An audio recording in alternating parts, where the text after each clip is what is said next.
por haber venido. Muchas gracias. Y felicitaciones por la nota, que sé que te costó además mucho tiempo poder realizarla. Sí, gracias. ¿Qué conclusión sacaste? ¿Qué pasa cuando los violentos son los ídolos? Bueno, es una pregunta complicada. Estoy hablando con varios especialistas, con psicólogos, con mujeres dentro del fútbol. Vos sabés muy bien cómo es ese micromundo masculino que demuestra básicamente qué pasa en la sociedad actual. Digamos, el machismo está incierto y el fútbol no es ajeno a esto. Estuve más o menos un mes produciendo, armando la nota, y cada vez que estábamos a punto de publicarla, surgía que había un caso más de futbolistas acusados de violencia de género, de abuso. Incluso tenemos el caso de Lucho González, que su mujer lo acusa de haberla querido matar, un caso bastante extremo. ¿Y qué pasa? Pasa que los jugadores están apañados por el club, básicamente. Consideran en su psiquis, consideran a las mujeres como objetos, quizás porque están metidos en un mundo donde ellos mismos creen que son una especie de Dios. Esto me lo decían algunas fuentes, como su psiquismo, sienten que son dioses y que tienen posibilidad de acceder a una mujer como si fuese acceder a un auto. Este lugar de poder que se refleja en algunos aspectos con este machismo que vos mencionás dentro del fútbol, ¿no? Que es el caso que vos estabas estudiando. Pero que el dinero, además, en muchos casos son... a ver, nadie está preparado de repente, la noche a la mañana, para... Esto no justifica nada, ¿eh? Solamente cuento el contexto de la mayoría de los futbolistas, que Darío también puede, por supuesto, mencionar. De la nada, de vivir en una situación marginal, la mayoría de los jugadores vienen de condiciones y de hogares muy humildes, en muchos casos pobres, en muchos casos con maltrato, con violencia, y de la noche a la mañana se encuentran con una cantidad de bienes impensados, con un poder hasta antes de debutar en primera división, mucha que les atención, permite acceder a todo. Eso sí, igual creo que no tiene que ver, no creo que sea una cuestión de clase, me parece que va no, por... tenés razón, porque por ahí sonó clasista y no era mi intención. No, lo que quiero claro decir... que el origen de los jugadores, el 90% es de lugares marginales. De lugares marginales, y que además muchos te cuentan que, digamos, de un abrir y cerrar de ojos, bueno, el mismo Maradona en su momento, pero en un abrir y cerrar de ojos... Lo tienen todo y son ídolos y Maradona son también elogiados. fue acusado de violencia, ¿sí? por Rocío, y eso también quedó bastante en la nada. Pero creo que también es importante hablar del corporativismo, de lo que pasa con los jugadores y el club al que pertenecen. Yo hablaba con una abogada y ella me decía que ella había representado, tuvo 12 casos que quedaron básicamente en la nada porque intervienen los clubes de fútbol y arreglan con dinero, digamos, presionan a las víctimas o por contar cosas de su vida privada o incluso cuando tienen hijos con la cuota alimentaria, en cortar la cuota, digamos. A veces hay necesidad económica y se termina resolviendo con dinero, que creo yo va a terminar pasando con los jugadores de... Yo te digo mi opinión, también por supuesto porque ahora el disparador es lo de Cardona y lo de Barrios. El jugador, y lo han vivido un montón de futbolistas, que cuando servían, los cubrían en todo aspecto, y cuando no sirven más los tiran a la basura. Lamentablemente, muchas veces ellos también son objeto. Sí, eso seguro. Por parte de las instituciones, en algunos momentos cómplices de algunas situaciones, porque es verdad, no se caracterizan por denunciar. No sé si tendrían la obligación. Y en el medio de todo eso, cuando el jugador es útil, lo hacen sentir que es Dios y que lo que hizo no importa, sea lo que sea, porque sirve, porque genera dinero, y el día que no sirve, lo exponen. Este llega tarde porque esto y esto. Igual respecto del arreglo que se puede llegar, hay que decirle a las víctimas que pueden pasar las dos cosas. Que los condenen a los responsables y que después hay un juicio civil que también van a lograr el resarcimiento económico. También hay mucho arreglo por parte de los directivos de algunos clubes con ciertas partes de la justicia, muchas interrelaciones también, y incluso en algunos casos con la política. Bárbara, hay una parte o en realidad ya está desde el título, pero vos hablás de la idolatría que generan, y la cuestión corporativa pasa también en la música, pasa en el cine, y puede pasar también en un sector, no sé, en el sector en los médicos más importantes, en el sector de la medicina. Digo, esa cuestión corporativa habla del poder y de la representación de esas figuras en la sociedad. ¿Esto a vos te parece que entonces es cuando siempre hablamos de los casos de violencia, que la denuncia judicial a veces es más difícil, entonces la denuncia pública es la que toma más color. En este caso, en estos casos, ¿te parece que la sociedad rápidamente se pone del lado, o si cambió ahora también te pregunto, si rápidamente se pone del lado de quién? ¿De la víctima o del victimario? Y está dividido. Yo creo que gracias a la lucha feminista, que digamos, estos movimientos feministas que cada vez dejan al descubierto a estos violentos, se está tomando un poco más de recaudo a la hora de sentar posición entre quién toma y quién no. Con el caso del fútbol pasa mucho, por ejemplo, muchos hinchas lo que dicen es esto perjudica a Boca. En vez de ponerse del lado de la víctima o de... Claro. Primero que descreen, digamos, estos días vimos con el caso de las 2 chicas contra los jugadores de Boca, vimos que hubo mucho descreimiento de su denuncia, no se sabía si habían hecho la denuncia, qué pasó, digamos, y eso hace que, digamos, que se pone más del lado del jugador, en este caso por lo menos más del lado de los jugadores o del club, que no perjudique al club, que del lado de las víctimas. Yo creo que también, bueno, como recién dijeron en los con relación a las bandas, a los grupos de rock, creo que está cada vez más más instalado. El no es lo mismo caso el caso de Woody Allen hace muchos años que si hoy aparece uno de estos casos.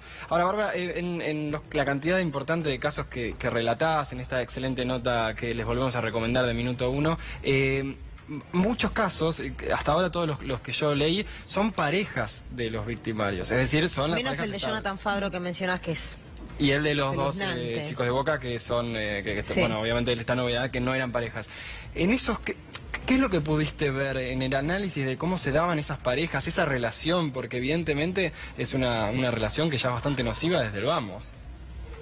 Sí, la verdad es que son relaciones de pareja, pasa en cualquier situación de violencia de género. Tampoco yo no me voy a poner a cuestionar a las víctimas de por qué salen. No, sí es algo que puedas ver desde afuera, sí, digo eso. Me parece que lo que muestra el fútbol es un calco de lo que pasa en la sociedad. No es otro hecho de violencia de género distinto a lo que pasa en otro ámbito. Lo que a mí sí me llama la atención es que estos jugadores, que no pasa, por ejemplo, en otros ámbitos, es que siguen jugando. Salvo excepción de hoy, que no van a jugar estos 2 jugadores denunciados, pero por lo general Centurión hoy firmó con Racing, digo, y hace unos meses había sido denunciado. Pero vos, ¿qué crees? ¿Que los clubes no los deben contratar? Porque es su trabajo también. Sí. Tienen que subsistir y trabajar de eso. Sí, pero no hay una condena social como hay en otros casos. Vos decís que el club no lo deberían contratar.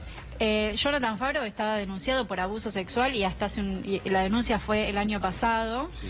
Y hasta hace un mes seguía jugando. Lo que pasa es que yo me pongo en el lugar de Darío y me pongo en el lugar de las personas que están recibiendo esa acusación. Hasta que no haya una condena, yo entiendo el punto que vos vas. Y por supuesto que tiene una mirada que comparto, pero al mismo tiempo, como institución, si como a cualquiera le podría pasar, ante una denuncia, hasta que no haya una condena, es muy difícil que alguien tome la decisión de generar una desvinculación con vos o de acusarte cuando todavía la justicia no lo hizo. Ahí es donde se ponen esos 2 puntos en juego. Por un lado, es verdad, la denuncia, y yo siempre le creo a quien hace la denuncia, siempre le creo a las mujeres, siempre, y por otro lado, el derecho a que todos nos presumimos inocentes y que hay que esperar a que la justicia tome una decisión. De hecho, los presos trabajan en las cárceles. Claro. Digo, a ver, el jugador de Independiente... Sí, pero ¿qué condena hay para el jugador, digamos, que un tipo que le golpeó a una expareja, lo que sea? ¿Qué pasa con esa persona? Bueno, sigue jugando, sigue siendo su vida normal, no pasa a mayores, digamos, pero si la justicia lo condenó, tendrá su sanción judicial. Pero un caso yo de creo violencia más en de las género sanciones judiciales que en las condenas mediáticas. ¿Sabes qué pasa, Darío? Es muy fuerte, como vemos, cuando a veces estos casos quedan en la nada por presiones de ciertas esferas de poder. Si la sociedad presionara más, esos jueces que tantas veces hablamos como la opinión pública influye en ciertos fallos... Que a veces no hay pruebas. No, O sea, estaba hablando cuando hay pruebas. Vamos a ver qué pasa, por ejemplo, a en este veces los caso de jueces Boca. no pueden fallar si no tienen pruebas, por más que la opinión pública diga que alguien denuncie.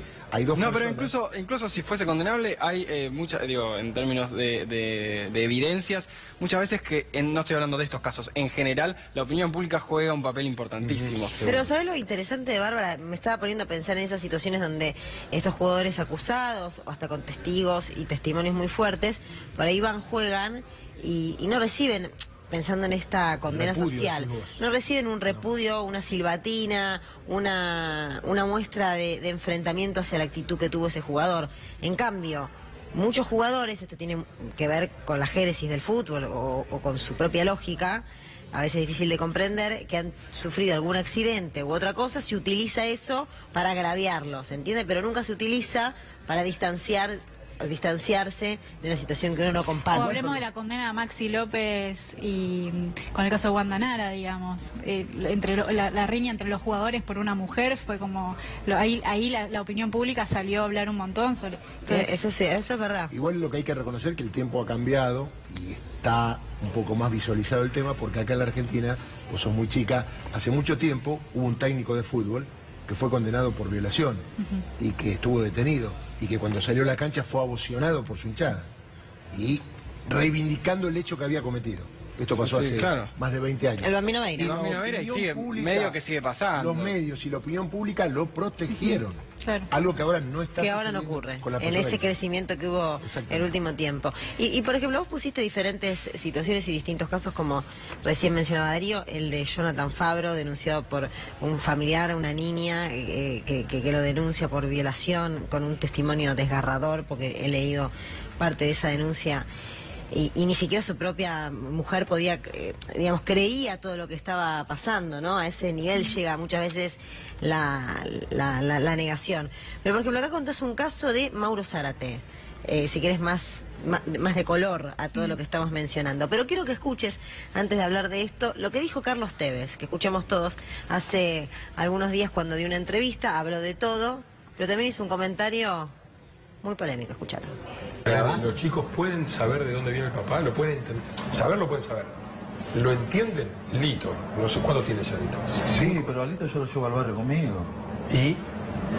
Y es chico todavía, pero imagínate, la madre, los abuelos, el único varón. Viste, si no lo llevo al barrio a que le den unos par de cachetazos, está ahí de doblar la muñeca, ¿viste?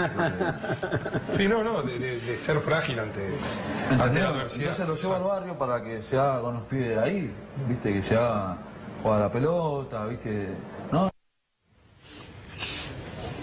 Yo no sé nada, y me imagino que la ignorancia, la falta de preparación, de educación de Carlos Tevez lo lleva a hacer un comentario homofóbico. Pero los Directamente, clubes esa es mi ahí, opinión. Lu, también tienen que empezar a cambiar esa forma de ver y de enseñarles a sus jugadores, porque los jugadores son formadores de opinión pública, Y los están en los dirigentes, medios. ¿eh? Los dirigentes piensan lo mismo y efectivamente es algo que se Pero traduce.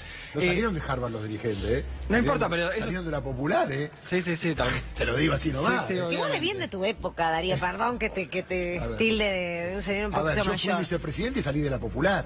Y fui vicepresidente de Chacarita. Uno es abogado, tuvo una preparación, pero las reglas del mundo del fútbol son como las cuenta ella. Sí.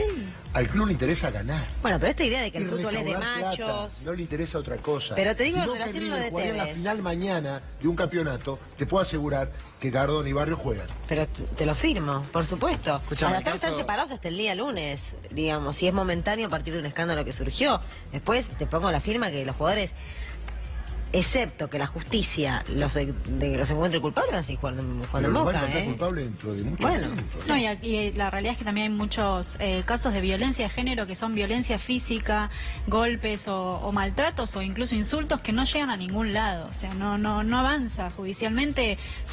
¿Cuántos casos sabemos de femicidios que la víctima anteriormente denunció y nunca se siguió? Entonces es como complejo hablar de que salvo que haya un caso de abuso como el de Zárate, que fue condenado a 6 años y medio de prisión, o el de Fabro, que es muy grave lo que pasó, el resto no va a que...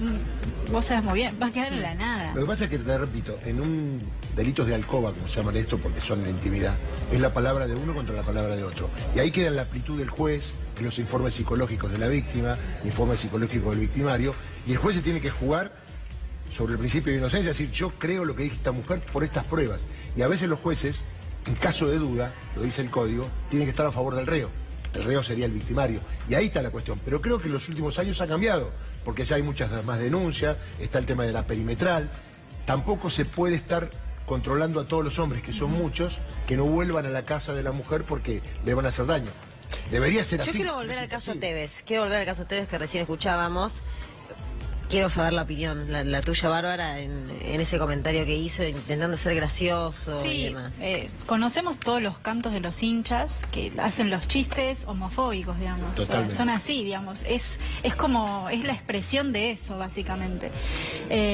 Como dije anteriormente, me parece que el fútbol, este microclima masculino, es una muestra de lo que es la sociedad, digamos. Esos chistes que hace hoy Tevez, que él trata como un chiste, pero la verdad es que es gravísimo lo que está haciendo, porque justamente es un formador de opinión y para muchos es un ídolo, es una muestra más de lo que pasa, digamos. Es esto, mucha gente que leyó la nota, lo primero que dijo fue: están arruinando a Boca, como si fuese algo, vamos contra el club, me parece que es como la expresión de la sociedad.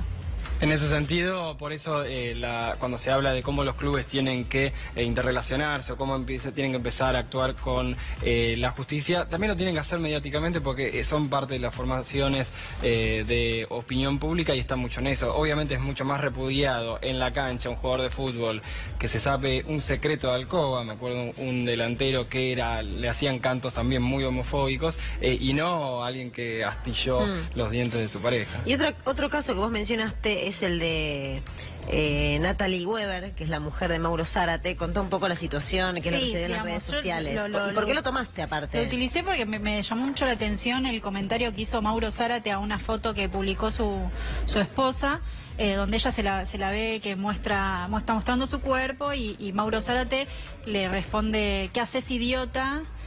Sacate eso, como en forma de chiste también, como si fuese un juego. Pero a mí me pareció como...